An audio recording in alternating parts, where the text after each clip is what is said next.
Fascism ఎలా మొదలవుతుందో Bertrand Russell ఒకసారి చెప్పాడు. ఫాసిజం ఎలా మొదలవుతుందంటే మొదట వాళ్ళు మూర్ఖులనందరినీ తమ వద్దకు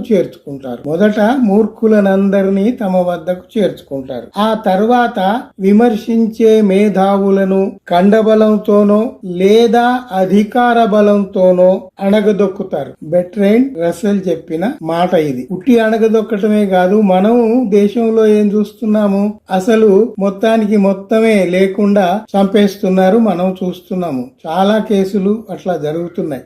అయితే ఫాసిజం గురించి మాట్లాడడానికి నేను ఇప్పుడు మొదలు పెట్టలేదు. నాకు ఒక ప్రత్యేకమైన ఉత్తరం దొరికింది. దాని సారాంశం మీకు చెప్పుదామని అనిపించింది. ఆ ఉత్తరం ఎవరు రాశారు అంటే ప్రొఫెసర్ మఫత్ లాల్ పటేల్. ఈ ప్రొఫెసర్ మఫత్ లాల్ పటేల్ ఒక అధ్యాపకుడు. గుజరాత్ కు మాజీ ముఖ్యమంత్రిగా ఉన్న ఆనందీబెన్ పటేల్ కు భర్త. ఈయన అద్వానీ గారికి ఒక ఉత్తరం రాస్తాడు. ఆ ఉత్తరం ఇంగ్లీష్ లో ఉంది. దాని తెలుగు సారాంశం మీకు వినిపిస్తున్నాను. ఇది ఎప్పుడు రాశాడు? అద్వానీ రథయాత్ర చేసి మహోద్ధృతంగా ఆయనకు ఇక ఎదురు లేదు అన్న పరిస్థితిలో ఉన్నప్పుడు, అయ్యా అద్వానీ గారు కొంచెం నా విషయం పట్టించుకోండి అని ఈ మఫత్లాల్ పటేల్ అద్వానీ గారికి ఉత్తరం ఈ విధంగా రాశాడు. ఎవరి గురించి రాశాడు? తన భార్య గురించే రాశాడు. తన భార్య ఎవరు? ఆనందీబెన్ పటేల్. నరేంద్ర మోడీ గుజరాత్ కు ముఖ్యమంత్రిగా ఉన్నప్పుడు ఆ మంత్రివర్గంలో ఈమె ఒక మంత్రిగా ఉన్నారు. అయితే ఆ విషయాలు అన్ని ఈ ఉత్తరంలో ఉన్నాయి. ఇక్కడ మీరు ఒకటి గమనించాలి. ఉత్తరంలో ఉన్న వాక్యాలలో ఉన్న విషయం ఎట్లాగూ గ్రహిస్తారు, ఆ వాక్యాల మధ్య, వాక్యాల వెనక ఉన్న అంతరార్థం కూడా మీరు గ్రహించాలని నేను కోరుతున్నాను. ఆయన ఉత్తరం ఇలా మొదలు పెట్టాడు, వినండి. గౌరవనీయులైన అద్వానీ గారికి నమస్కారం. నేను, నా కుటుంబం ముందు నుండి మీకు తెలుసు. నా భార్య ఆనందీబెన్ అత్యాశ గల మహిళ.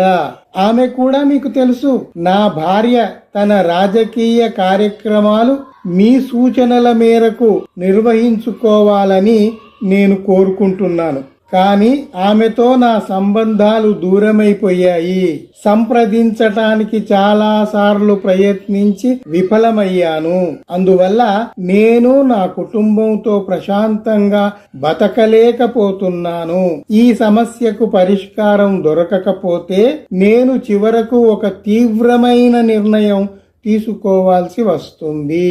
శ్రీమాన్ నరేంద్ర మోడీ గారి గురించి మీకు తెలుసు.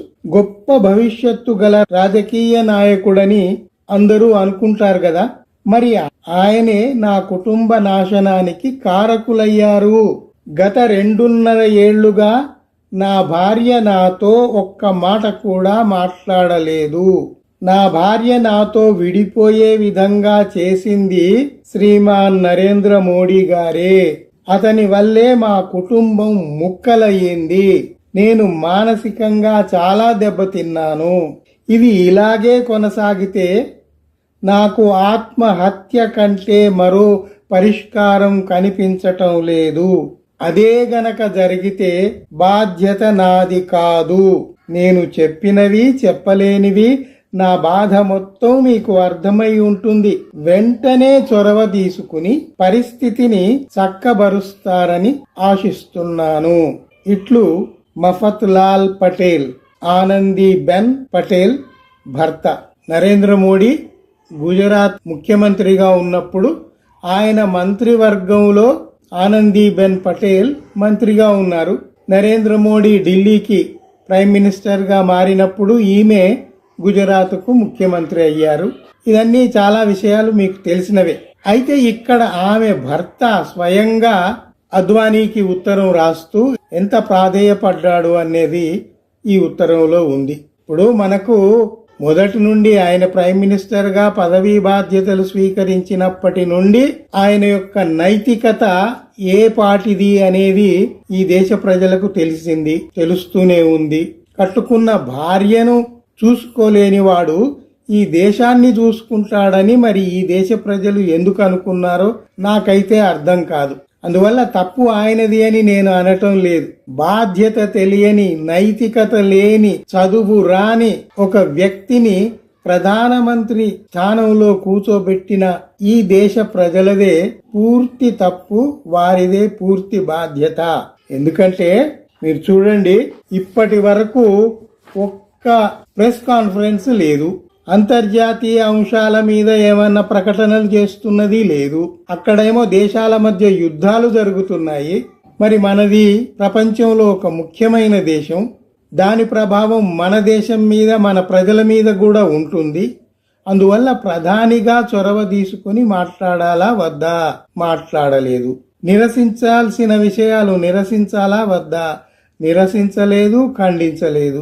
అయితే అంతర్జాతీయ దేశ నాయకులు కనబడినప్పుడు ఎదురెదురుగా పోయి వాళ్లను బలవంతంగా కౌగలించుకుని ఇహిహి ఇహిహి అని పెద్ద పెద్దగా నవ్వుతూ కనిపిస్తుంటాడు మోడీజీ.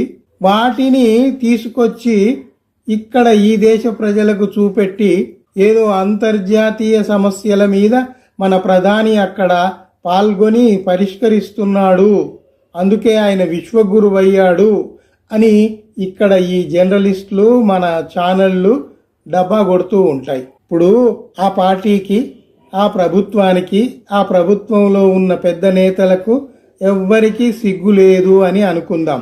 కనీసం నైతిక బాధ్యత గల జర్నలిస్టులు అయినా కొంతమంది అసలు విషయాలు చెప్పాలి కదా. ఇప్పుడు ఎంత అమ్ముడైపోతే మాత్రం ఇంత దిగజారి ప్రవర్తించాలా జర్నలిస్టులు? వాళ్లకు బాధ్యత లేదా?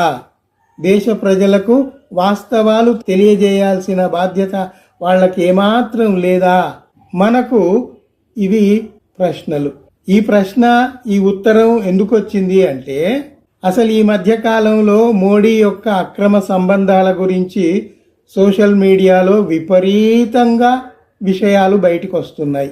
అసలు అక్కడ ఎప్స్టీన్ ఫైల్స్ లో ఈయన పేరు, ఈయన సహచరుల పేరు ఉన్నదని తెలియగానే పార్లమెంటు మెంబర్లందరూ పార్లమెంటులో ప్రస్తావించగానే అక్కడి నుంచి పార్లమెంట్లో ఉండకుండా పారిపోవటం ప్రధాని యొక్క లక్షణం అయిపోయింది. అది కాకుండా చూడండి, ఎప్పుడు దేశాన్ని సంక్షోభంలో ఉంచటమే మన ప్రధాని గారికి తెలుసు. ఎందుకు? ఆయన మీద దృష్టి పడకూడదు. ఇప్పుడు ఎపిస్టీన్ ఫైల్ అని, అక్రమ సంబంధాలని, ఇగో ఇట్లాంటి ఉత్తరాలన్నీ బయటికి వస్తాయో ఏమో అని పెట్రోల్ దొరకకుండా, గ్యాస్ దొరకకుండా ఈ దేశ ప్రజల్ని నానా ఇబ్బందుల పాలు చేస్తున్నాడు కదా. ప్రతిసారి ఏదో ఒక సమస్య సృష్టిస్తాడు.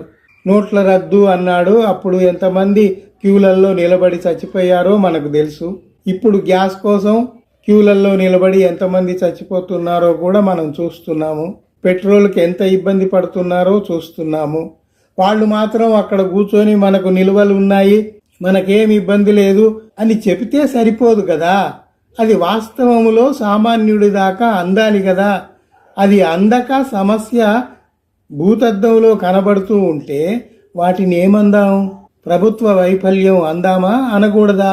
దయచేసి మీరు ఆలోచించండి. నాకు తెలిసిన కొన్ని విషయాలు మీతో పంచుకుందామని ఈ విషయాలు చెప్పాను. ఆ ఉత్తరాన్ని కూడా తెలుగు అనువాదం మీకు చదివి వినిపించాను. మీకు ఏం అర్థమైతే, ఎంతవరకు అర్థమైతే అంతే అర్థం చేసుకోండి. మీరు ఈ దేశాన్ని రక్షించుకునే బాధ్యత ఈ దేశ పౌరులది. అక్రమంగా ఓటు చోరీతో అక్కడికి అధికారం చేరువై ఇక్కడ పెత్తనం చేస్తున్న వాళ్లకు ఎప్పటికీ స్థానం ఉండదు. వాళ్లను దింపేయాల్సిందే. సక్రమ మార్గంలో మన దేశాన్ని మనం నడిపించుకోవాల్సిందే. అది ప్రతి భారతీయుడి యొక్క బాధ్యత. ఈ రెండు విషయాలు చెప్పుదామని అనిపించింది. మీరు కూడా నేను చెప్పిన